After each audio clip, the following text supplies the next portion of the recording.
Bismillahirrahmanirrahim. Assalamualaikum warahmatullahi wabarakatuh. Perkenalkan, nama saya Anggraini dari Universitas Negeri Makassar, Fakultas Ilmu Pendidikan, Prodi Administrasi Pendidikan, angkatan 2021. Baik, teman-teman, di sini saya akan memaparkan tentang PowerPoint saya yang berjudul ICT sebagai alat bantu manajemen sekolah. Adapun yang saya akan bahas pada video kali ini, yang pertama ada pengertian ICT, yang kedua yaitu ada manfaat ICT dalam pendidikan, yang ketiga yaitu dampak ICT sebagai alat dampak ICT dalam pendidikan, yang keempat yaitu ICT sebagai alat bantu manajemen sekolah, dan yang kelima yaitu dampak regulasi di bidang ICT terhadap perubahan sosial di sekolah. Baik, langsung saja yang pertama yaitu pengertian ICT. Teknologi informasi dan komunikasi atau biasa disebut dengan TIC, atau dalam bahasa Inggris dikenal dengan istilah Information and Communication Technologies, merupakan media atau alat bantu untuk melakukan kegiatan seperti pemrosesan, manipulasi, pengelolaan, dan transfer atau pemindahan informasi. ICT ini terdiri dari dua aspek, yaitu teknologi informasi dan teknologi komunikasi. Teknologi informasi ini meliputi segala hal yang berkaitan dengan proses, penggunaan sebagai alat bantu, manipulasi, dan pengelolaan informasi. Sedangkan yang disebut dengan teknologi komunikasi yaitu semua hal yang berkaitan dengan penggunaan alat bantu untuk memproses dan mentransfer data dari perangkat satu ke perangkat yang lainnya. Selanjutnya, adapun definisi teknologi komunikasi dan informasi menurut para ahli. Yang pertama yaitu ada Hemstreet dan Beatty, mengemukakan bahwa komunikasi adalah suatu proses pertukaran informasi antar individu melalui suatu sistem yang biasa, baik dengan simbol-simbol, sinyal-sinyal maupun perilaku atau tindakan. Yang kedua yaitu ada Carl Friedrich Knapp, mengemukakan bahwa komunikasi merupakan interaksi antar pribadi yang menggunakan sistem linguistik seperti sistem simbol verbal dan nonverbal.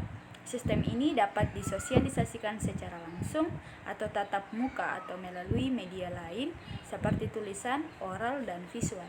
Yang ketiga yaitu menurut Martin 1999, mengemukakan bahwa teknologi informasi tidak hanya terbatas pada teknologi komputer atau software dan hardware yang digunakan untuk memproses atau menyimpan informasi, melainkan juga mencakup teknologi komunikasi untuk mengirimkan informasi.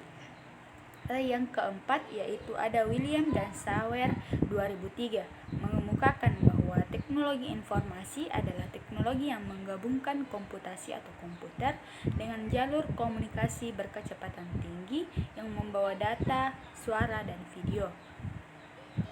Selanjutnya yaitu manfaat ICT dalam pendidikan. Pemanfaatan teknologi informasi dan komunikasi untuk pendidikan dapat dilaksanakan dalam bentuk sesuai dengan fungsinya dalam pendidikan.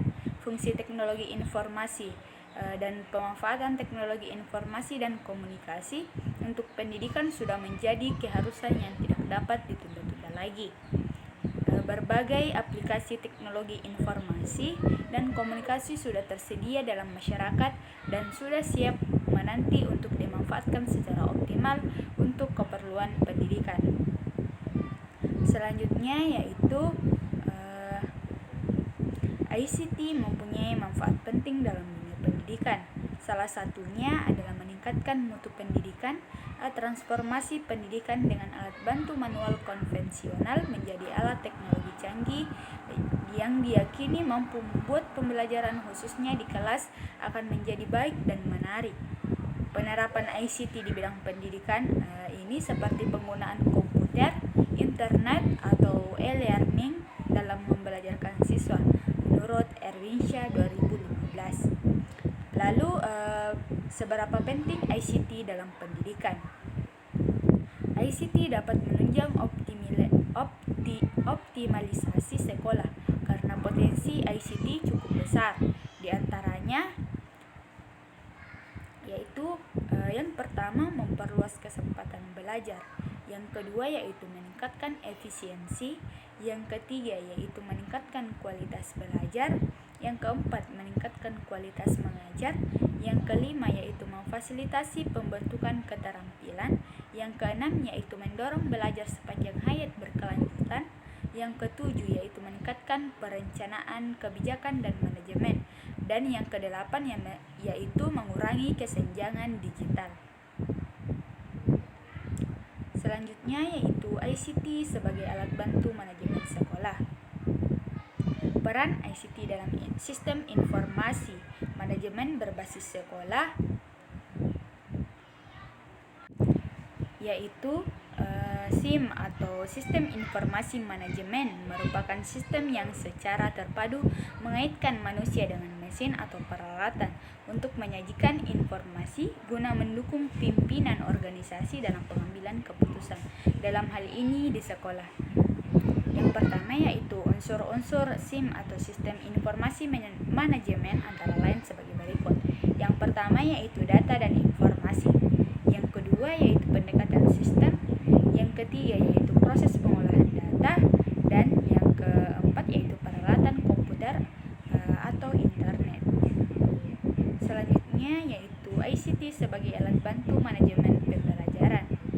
ICT sebagai alat bantu manajemen pembelajaran memfasilitasi setiap peserta didik untuk dapat melaksanakan pembelajaran yang efektif dengan memanfaatkan ICT. Pendidik juga akan dapat memfasilitasi peserta didik dengan efektif pula. ICT sebagai alat bantu manajemen menjadi lebih penting karena hal-hal berikut. Yang pertama yaitu tiap individu memerlukan dukungan pembelajaran tanpa henti tiap harinya. Yang kedua yaitu transaksi dan interaksi interaktif antar stakeholder memerlukan pengelolaan back office yang kuat. Yang ketiga yaitu orang merupakan sumber daya yang bernilai. Yang keempat yaitu kualitas layanan pada pengecekan administrasi ditingkatkan secara bertahap. Selanjutnya yaitu ICT sebagai alat bantu dan fasilitas pendidikan. Penyampaian pengetahuan seharusnya mempertimbangkan konteks dunia nyatanya, memberikan ilustrasi berbagai fenomena ilmu pengetahuan untuk mempercepat penyerapan bahan ajar. Peserta didik diharapkan melakukan eksplorasi terhadap pengetahuannya secara lebih bebas dan mandiri. Akuisisi pengetahuan berasal dari interaksi antar peserta didik dan pendidik. Rasio antara pendidik dan peserta didik tidak dibatasi tergantung pada proses dan pemberian fasilitas. Selanjutnya yaitu ICT sebagai sistem pendukung keputusan. Dalam mengambil sebuah keputusan, setiap individu memiliki alasan tersendiri. Oleh sebab itu diperlukan informasi data yang akurat berdasarkan fakta yang ada dalam mengambil sebuah keputusan. Yang kedua yaitu ICT sebagai aspek proses pendidikan. ICT sebagai infrastruktur pembelajaran.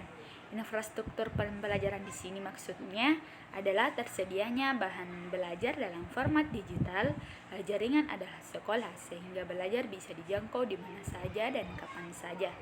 Yang kedua yaitu ICT sebagai sumber bahan belajar.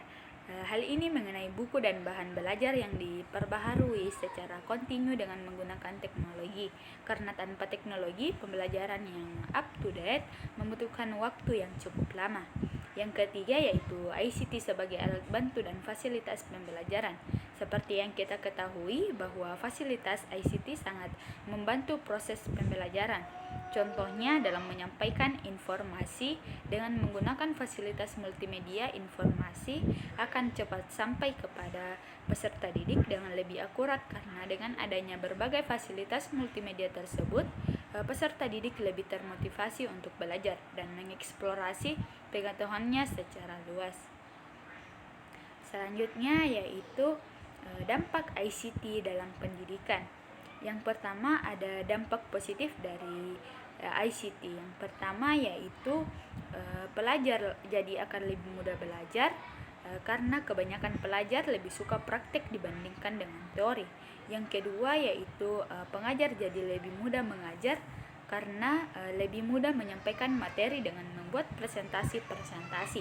Yang ketiga yaitu bagi pelajar maupun pengajar, pemberian dan penerimaan materi atau tugas tidak harus bertatap muka. Jadi jika pengajar berhalangan hadir, tetap dapat memberi tugas atau materi melalui email. Yang keempat yaitu dalam membuat laporan baik bagi pelajar maupun pengajar jadi lebih mudah karena jika memakai komputer akan mudah dikoreksi jika ada kesalahan.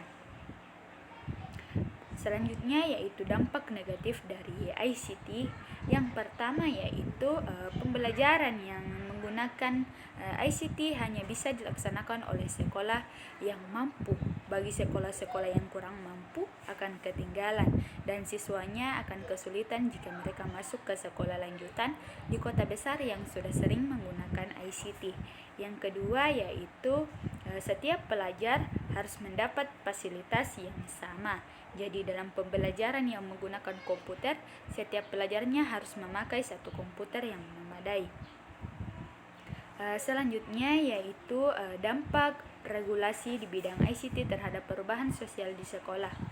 Dampak positif dan negatif yang terjadi dan berbagai perubahan perilaku sosial siswa pasca regulasi TIK. Metode yang digunakan yaitu penelitian kualitatif. Data diperoleh dari hasil participation, observation, dan in-depth interview. Data dianalisis dengan menggunakan langkah-langkah data display, data reduction, classification, dan conclusion. Berdasarkan hasil penelitian dapat disimpulkan bahwa yang pertama terdapat 4 regulasi TIK yang disusun yaitu mengintegrasikan TIK dalam proses pembelajaran di sekolah, membentuk ICT Center, membentuk jejaring pendidikan siswa atau Jardikwa, mengembangkan TIK secara mandiri tanpa ketergantungan dengan pihak lain. Yang kedua yaitu terdapat dampak positif dan negatif. Regulasi pemanfaatan TIK, namun dampak positif telah mendominasi regulasi itu. Yang ketiga yaitu perubahan sikap sosial yang terjadi mayoritas bersifat positif dan mampu meningkatkan mutu layanan sekolah kepada siswa. Keywords: regulasi, teknologi, informasi, komunikasi, dan perilaku sosial menurut Mauna 2016. Baik, itu mungkin itu yang bisa saya sampaikan. Kurang dan lebihnya mohon dimaafkan. Saya akhiri dengan mengucapkan billahi taufiq wal hidayah. Wassalamualaikum warahmatullahi wabarakatuh.